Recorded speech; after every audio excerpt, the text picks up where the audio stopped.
Hey guys, I'm Morthadon, and we are here for Shield Hero Episode 6. So, last time on Shield Hero, we had an egg, and that egg hatched, and that egg grew very quickly. It turned into a giant fluffy chicken, and then it raced the really annoying Motoyasu guy with his lovely little henchwoman, Maini, or whatever her name is. And Naofumi won, trying to get these names down. Yeah, so Naofumi ended up winning. He won. He's basically like lord of the town now, I guess, but he isn't really like lording over them, I suppose. He just asked them for a cart, and they took that. And then we had our fluffy chicken turn into a little girl. So that was weird.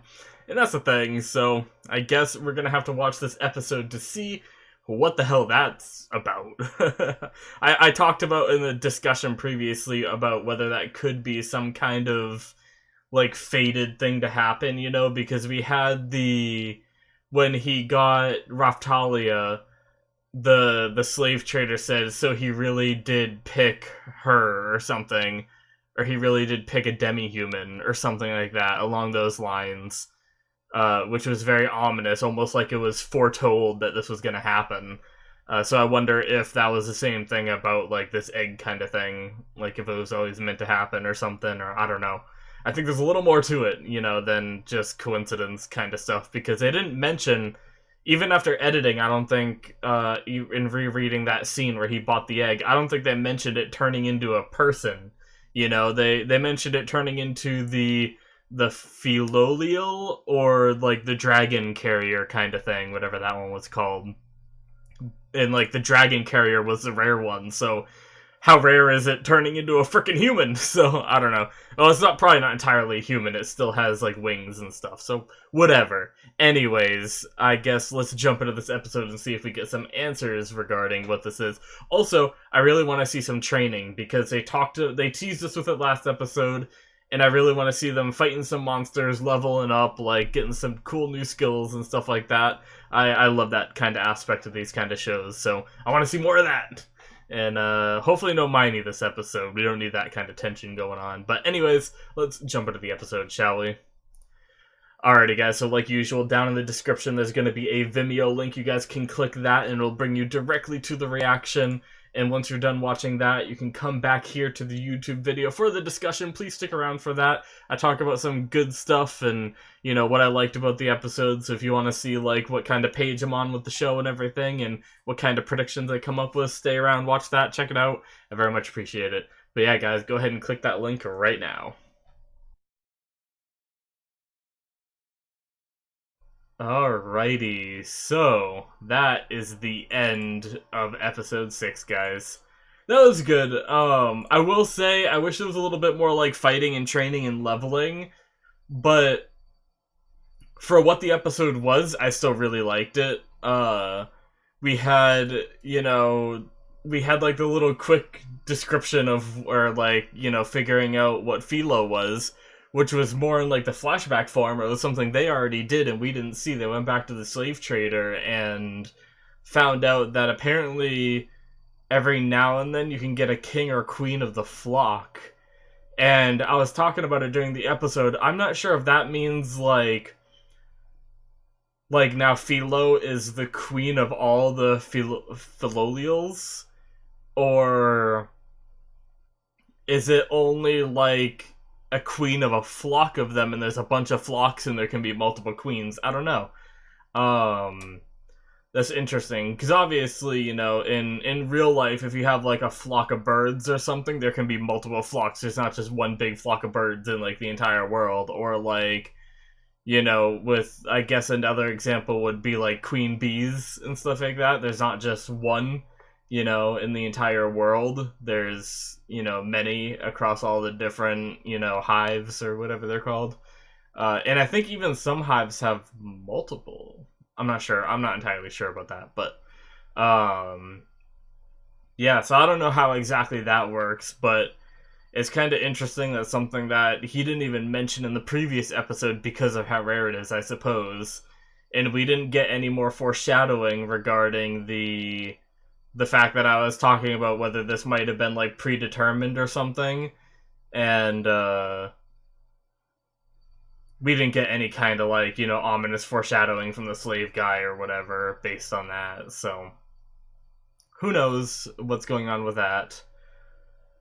So we basically had majority of the episode was them doing some more trading and moving product and helping people get to places for, you know, stuff in return, and basically, you know, essentially just playing the market of this world, you know, playing the economy. They, you know, use transport to help someone who gives them food, you know, transports another trader, I think he was, or something, who was gonna get attacked for his goods, and they took those guys out and then stole a bunch of stuff from them, which then they can resell.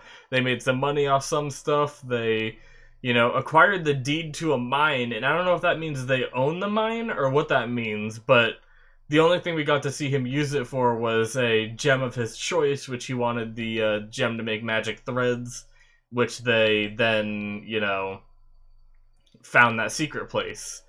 But the one thing I really have to wonder is, there was that chest opened with the seed thing gone that they said, and I thought there was another line other than just seed that really implied that it could be the one that Motoyasu took and gave to a famined land, and they said it should be like never removed. So I wonder if that could be something. Let's see. It's empty. That's ancient writing. We pray this seed never makes it out of here. It is a horribly twisted manifestation of our wish. For nobody to starve. Which, we were told that there was a land starving, and they got a legendary crop, and this is some kind of like evil seed or whatever here in this cave that should never leave, and it's gone. So I have a feeling that that has to be that, but I mean, I guess it might not be, but I don't know.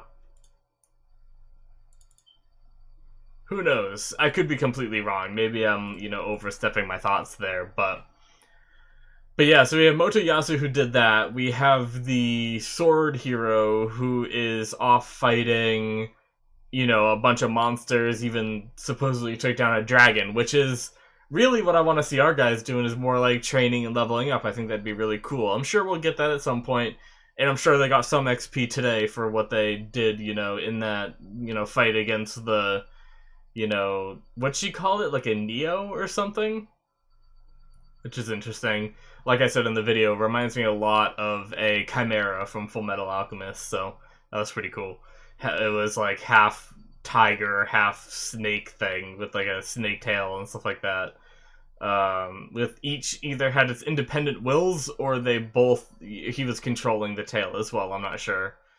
But ended up beating it with sound, and that friggin', like, the kick where we saw the inside of the dude's skull just, like, shatter was crazy. Like, that's pretty brutal, but I love it. Like, I'm a big fan of fight scenes, and the more brutal, the more, like, into it I am, you know? Like, you know, I'm not the kind of person that's really into, like, the lovey-dovey drama that we have going on here between, like, you know, obviously Raftalia likes Naofumi, who doesn't really see her that way because he, you know, raised her from when she was really young, and he's not interested in that kind of thing, so, you know, he probably still sees her as kind of young and stuff like that, and doesn't think about her that way, you know? And now we have Philo, who once again is someone who's young that he's going to be raising. I don't know if she's going to get older quickly, or if she's going to stay in this little girl form. I don't think she has the loving feelings that Raftalia has for Naofumi, but Raftalia still gets jealous whenever, you know, Philo gets close, so I don't know. It's not my favorite kind of, like, form of entertainment. I'm more of, like, the action kind of guy, but It was definitely a little more weird when Raftalia was younger, but now, she's older, roughly looking the same age as him, so, I don't care if anything happens between those two, but obviously nothing should happen between Philo and stuff like that. But anyways, regardless of all that, so, and then we had the bow hero, I got a little sidetracked of what I was saying, who is supposedly off, like, it was a bunch of random stuff he heard, like training in the mountains, or like those going into a dungeon, or helping another country with a rebellion or something like that. So that leads me to believe there's other countries, like I said during the episode, if I kept it in, there's other countries in this world. Are they all controlled by this king that we saw? Or is this country that they're in only controlled by this king? And how does that play out when there's other, with like the heroes being summoned? Are the waves only attacking this country? Is the other countries being ravished? Like, why didn't they have, like, any part in the heroes, it seems like? Like, I wonder how all that works. I really want to know. I want to see more fighting. I want to see them leveling up. I want to see more combat, and I also want to learn more about the world. Like different countries, how they're being ruled, and stuff like that. Like, I think that would be really cool to learn about. But this episode was a lot about the trading and learning about what Philo was and getting Philo some clothes, because that's definitely something we needed badly. But yeah, it was fun though. I'm still very much liking this show, and in every episode, it's even the ones that are like a little bit slower. I mean, the combat was awesome in this one. I loved it, but I just wish, like I said, there was more. But that being said, it did feel a little slower up until that fight. It was just a lot of just moving around and talking. But regardless, I enjoyed it. But yeah. Was there anything else in this episode that I didn't get a chance to talk about? They had to do a... I don't know how I feel. Like, I know that Raftalia chose to get the slave pact bonded onto her again, and she didn't need to. But I don't fully understand why Philo did. Was that the only way to get Philo in, like, party? Is to have that happen? Or, because they said, like, that was to tame, right? If I jump back to... they need to have a special crest on them to be tamed. But it already seemed like Philo was willing to follow Naofumi, so could Naofumi have just put Philo in a party and not had to put this crest on? But I guess that would just mean that Philo would be able to run away whenever she wanted, I think. But now that she's tamed, can she not run away from Naofumi? How much is the taming like the slave crest? I'm just curious, because it seemed like Philo really didn't like it happening. It was like pouting after it happened. So I wonder if there's going to be any kind of negative effects later on in the show regarding that.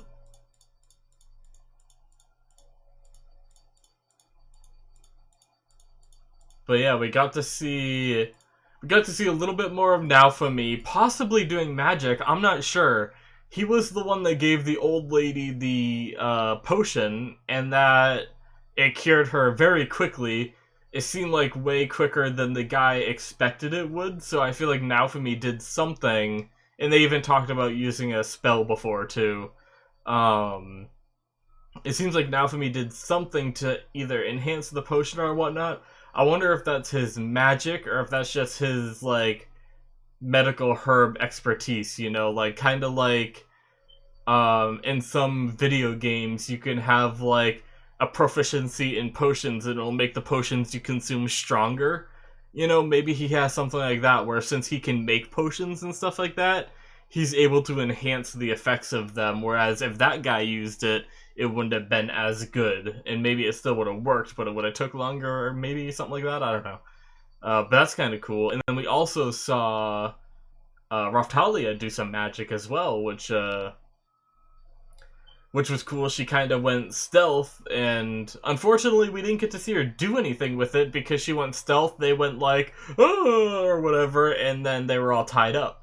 I was a little disappointed in that. Hopefully we'll get to see her magic more in a combat sense later, but I wonder if she can do like an attack from stealth, kind of like a rogue from World of Warcraft or one of those other games, or how that works. But that's kind of cool. One of my thoughts about her was either she was going to be a major archer sitting back, staying far away, while Naofumi was up there tanking, or she could. I said like my last thought was she could be like a rogue type wielding like a smaller weapon and getting up close and being very agile and stuff like that. And it seems like that's closer to the route she's taking. She's developing some magic, so maybe her kind of way of fighting will change a bit, but right now it still seems like up in your face, agility, dodging kind of stuff with now with some invis as well, which is really cool.